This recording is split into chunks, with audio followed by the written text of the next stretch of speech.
Alright guys, welcome back to the channel. This is the FF Forum, the Festus Fantasy Football Forum, and today guys I got a really special one for you guys. This is a special edition, special segment episode from one of our members in the league. His name is Chris. As you all know, he's the manager of the Evil Empire, and after our draft he went through and broke down teams and gave his own analysis for them, and he has kindly sent me his ideas and thoughts. And I'm going to go through them today, kind of like how I did in the video for week 1. But we're just going to have a little bit of a spin on it. And I'm just kind of doing this so you guys can get the confidence and the want to send me some cool ideas and cool stuff that you guys want to see. And I'll be posting separately from the forum videos. You know, keep this channel really inclusive and diverse with the content. So let's get started here with the first manager that Chris wants to highlight. And that's name still loading, Mr. AJ Forrester. Now these are his words that I'm about to read to you guys, and if I seem to stutter or anything, it's not because I can't read, it's because Chris is terrible at typing and with punctuation. So here we go guys, this is his analysis for name still loading. He's got a good QB, although I do believe there will be some regression here. Mainly due to the strength of schedule, it's the 8th toughest. And Terry sitting out all camp will take him a while to ramp up, but he's still a top 10 quarterback easily for fantasy. He's got good running backs and good depth at the position, which you don't see on a lot of teams. Chase Brown will have no problem finishing top 10, and Omarion Hampton, who's awesome by the way, could also be another one of those guys that peaks into the top 10. Plus, Jordan Mason, Isaiah Pacheco, and Tyler Algier all make out the rest of the depth for this strong group. Now his wide receivers and tight end are tricky. He's got a stack with Jerry Jeudy and David Njoku, which I don't really like. And after Puka Nacua, he's got Keon Coleman and Darnell Mooney, who's hurt by the way. If Stafford gets hurt, or the Browns have a bad day on offense, this is a very poor group, all things considered. I consider this a middle-of-the-pack team until you can get a wide receiver that can help Puka carry some of the load for your team. Overall, Chris also gave letter grades for each team, and he gave AJ a B-. Let's go to the next team, and that's mine, the Guardians of Your Mom's House. I'm sure this will be totally unbiased and not mean at all.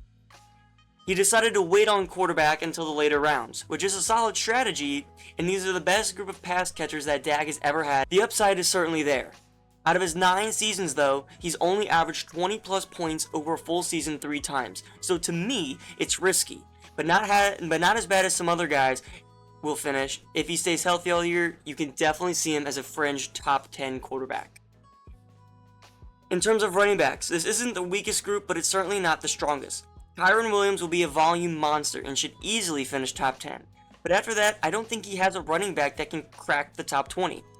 The rest of his running backs are RJ Harvey, who's a rookie in a split backfield, Braylon Allen, who's efficient when given opportunities, but he has to deal with Breece Hall. And then he has Nick Chubb and Austin Eckler, who are both in a committee backfield with 2 other running backs on their team. His wide receivers are the strongest part of this team, with CeeDee Lamb, DJ Moore, and Garrett Wilson being his best options. In my opinion, he has depth options at AJ Brown and Jalen Waddle. I say AJ is a better flex option / depth piece because the Eagles have the lowest passing rate of any offense in the league. But this wide receiver room has a very realistic chance to have 2 or 3 guys finish in the top 15. Overall, this is a very strong group with great depth and upside. He didn't draft a real tight end, and he will be looking to stream tight ends every week, or perhaps trade some of his wide receiver depth for a more solid weekly starter. I wouldn't wish that tight end streaming struggle on anyone.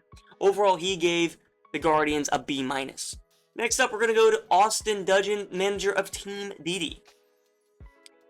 He has the overall fantasy QB1 in Lamar Jackson, which should have no problems finishing as a top 3 fantasy quarterback again.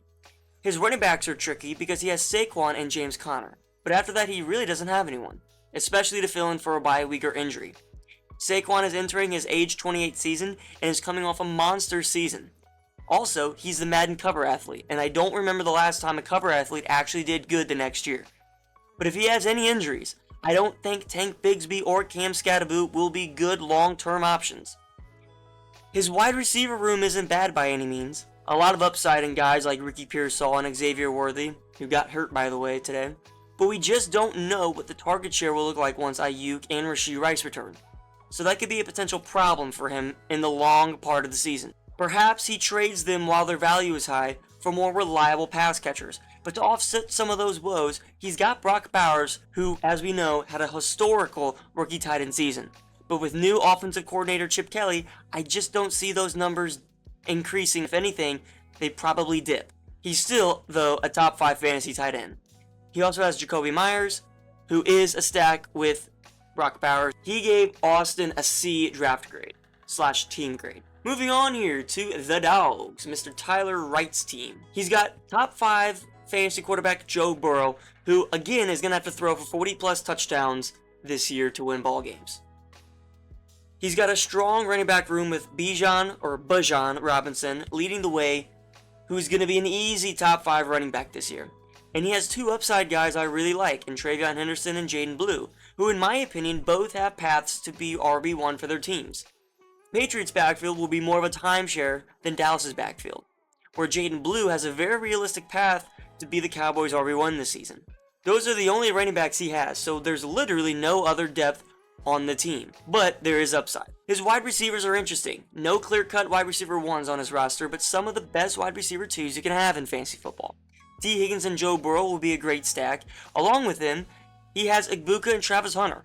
I don't think Travis Hunter will be a reliable guy, since he'll be playing both sides of the ball, but Igbuka should be a top 20 wide receiver, at least until Godwin gets cleared to play. But his last flex spot is up in the air. Overall, he gave Ty a B+ team / draft grade. Next up is Antonio Marmani with the Poopskin team. Tony, please change your name. This is just awful. He's got a borderline top 10 fantasy quarterback in Jared Goff, who I think will slightly regress considering he has a new offensive coordinator at the helm. And he lost his all-pro center this year. It's a fine quarterback to have, just don't expect him to carry you from week to week. His running backs are pretty good in Devon Achane, who could overall be the running back 1 this year, and another 3-down back in Chuba Hubbard, who's very underrated. He should crack top 20 in production this season, and he also has Jordan Mason filling out a flex spot, which is solid. After that, he doesn't have much depth in Travis Etienne and Najee Harris, but overall, a strong group of guys. His wide receivers are led by Amon-Ra St. Brown, who could easily be overall wide receiver 1 this year, along with JSN and Jameson Williams, and Stephon Diggs. All these guys are strong fantasy players, but he has 2 bad stacks that could easily lose him weeks in the 3 Lions players and 2 Vikings players. His tight end is solid, and he should be a top 10 tight end with multiple 15+ point outings, but again, he's a part of a Viking stack that you just don't want to have. There's going to be weeks that this team is really good and weeks this team is really bad, until he addresses those stacks. Overall, he gave Tony a B-. Next up on the list is Dom Nofo and Dom's Girth. You gotta love it. This is Chris's words, remember. This is easily the worst team in the league, but I will break it down nonetheless. His quarterback is Patrick Mahomes, who finished as QB12 last year, and just not that great of a fantasy quarterback. Didn't really show it tonight, as you can see, but he still lost because he sucks. I might be biased on the fact that I had him last year, and he sucked ass. But he also has Justin Fields, who, if he gets a full season, should easily be a top 10 quarterback, with the upside for more, so overall, not a bad quarterback room. His running backs are Derrick Henry, who will be a top 5 running back, most likely, along with David Montgomery. Not a bad group, but considering David is projected to have way less touches and play less, I'd look for another option as my RB2. Luckily, he has 3 other running backs in Bill Krosky, Brian Robinson Jr., and Ramondre Stevenson, so he shouldn't have a problem with his running back room, which has good depth there. His wide receiver room is the worst part of this team. His wide receiver 1 is Brian Thomas, who could be a top 10 wide receiver, but that's not a guarantee. And Mike Evans, who will have big games, but also have little games, obviously. But he'll for sure get you 1,000 yards, and maybe a couple touchdowns. Not a bad wide receiver room, but his flexes are Cooper Kupp and Khalil Shakir. Not great. His tight end is Sam Laporta, which is solid, but not great. And what makes it even worse is he drafted him in the 4th round. Overall, Dom gave this team a whopping F grade. Next up, we have 12-man blitz, which is the manager, Colin Doyle. He has the best fantasy quarterback in the league, in my opinion, in Josh Allen, who hasn't finished below QB2 in the last 4 years. Honestly, you can't ask for a better play than that guy. He's got good running backs with upside that could be great in DeAndre Swift and Tony Pollard. But with DeAndre Swift and Ben Johnson previously, he had a 3-down back in Swift and a goal line back in Jamal Williams, if you guys remember. I don't know who will be the Bears' goal line back, but Ben Johnson just doesn't trust Swift with that role. And Tony Pollard, granted, will be a volume monster until Spears returns, and he's got good depth in Trey Benson and Jalen Warren. Overall, a solid group here. His team really starts to shine with Jamar Chase and Ladd McConkey in line for monster seasons, along with Chris Olave, Demario Douglas, Jaden Reed, and Deebo Samuel. Overall, there's a lot of upside in Demario Douglas being the primary slot guy in a Josh McDaniels offense. Of course, he's going to shout out the Patriots player. And there's also a lot of upside for Deebo in a spread-style offense with Cliff Kingsbury. And for tight end, he has Dallas Goedert, who's a fine fantasy tight end. Overall, I'd say this is the strongest team in here, and he gave Colin an A grade. Next up, we have Brock Zillow. Manager is Brock Lambert, as we know. He's got a good quarterback with upside, and should be top 10, especially along with his rushing upside, although a lot of that was just him taking off, not designed runs, talking about Bo Nix, of course. His running backs are James Cook, who I think will regress because he had so many touchdowns last year, but he's also got Josh Jacobs, who should be a top 5 running back. His depth pieces are Jerome Ford, who isn't good, and Javonte Williams, who isn't good. And Quinshon Judkins, whenever he signs with the team, should fly into that flex position for him. His wide receivers are the strongest part of this team, with Justin Jefferson and Marvin Harrison leading the way, along with Marcus Golden and Cortland Sutton. Marcus Golden should be a starting flex, but for some reason he has Jerome Ford there.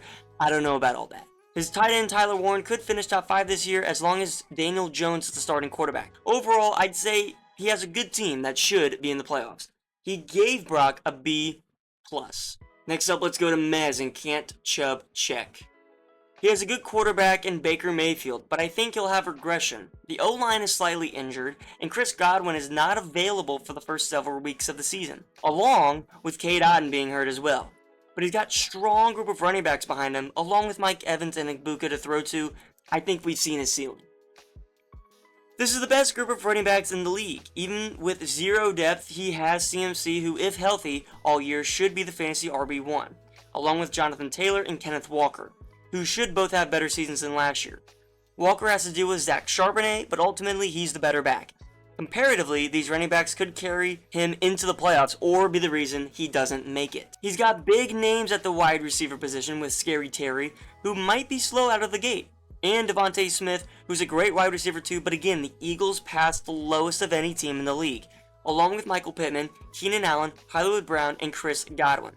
Once Chris Godwin comes back, he'll have some tough choices to make about who he's going to flex. Tight end 1 is Mark Andrews. Especially with likely not seeing the field for the first couple weeks of the season, he should be good. But overall, this is one of the best rosters in the league and should be in prime contention to win it all. He gave Mez an A-. Next up, we have Chris himself, the Evil Empire. He's got a top 5 fantasy quarterback because of the crazy rushing upside of the tush push for free rushing touchdowns. The running backs are solid, and Jahmyr Gibbs, but after that it's Breece Hall, Zach Charbonnet, Dylan Sampson, and Rachaad White. Gibbs should easily be a top 3 running back this year, especially with increased passing volume, but he will still lose goal line carries to David Montgomery. Breece Hall is a 3-down back, but will most likely lose work to Braylon Allen. Hopefully, he can feast off fields dunking it down to him. Zach and Rachaad White are some of the best handcuffs in fantasy, so not bad depth there, but not great at RB2. The wide receivers are the best part of this team, and Drake London, who could finish as wide receiver 1, but the Falcons love to run the ball.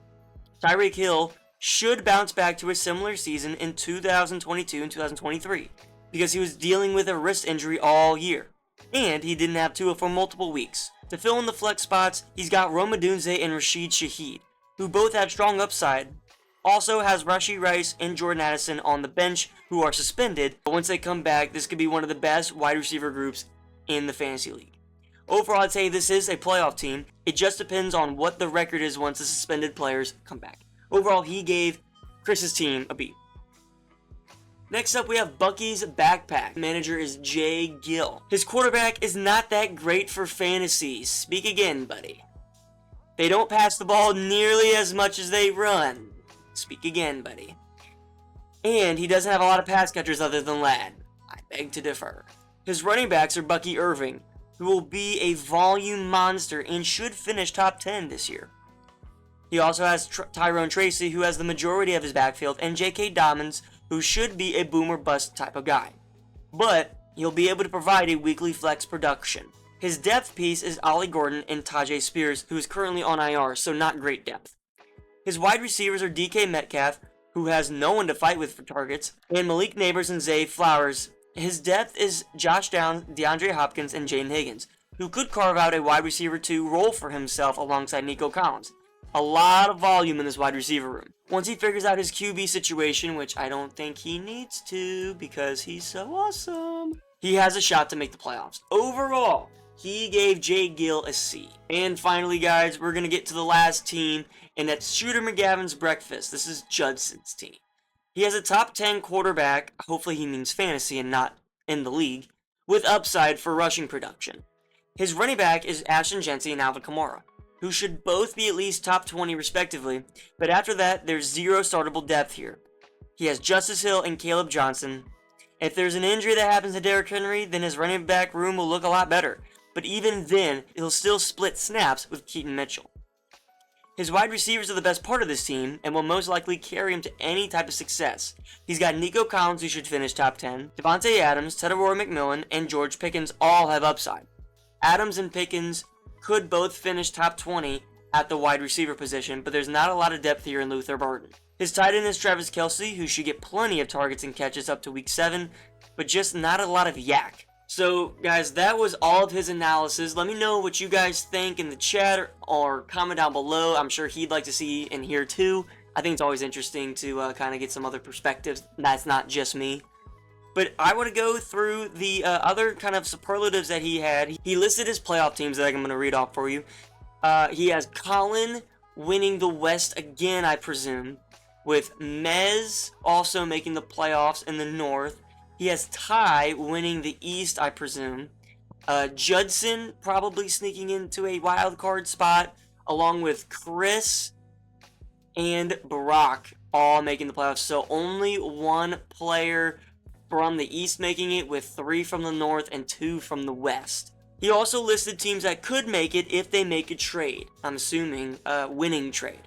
And those teams are Jay Gill, obviously, Jackson with the Guardians, Tony, and AJ.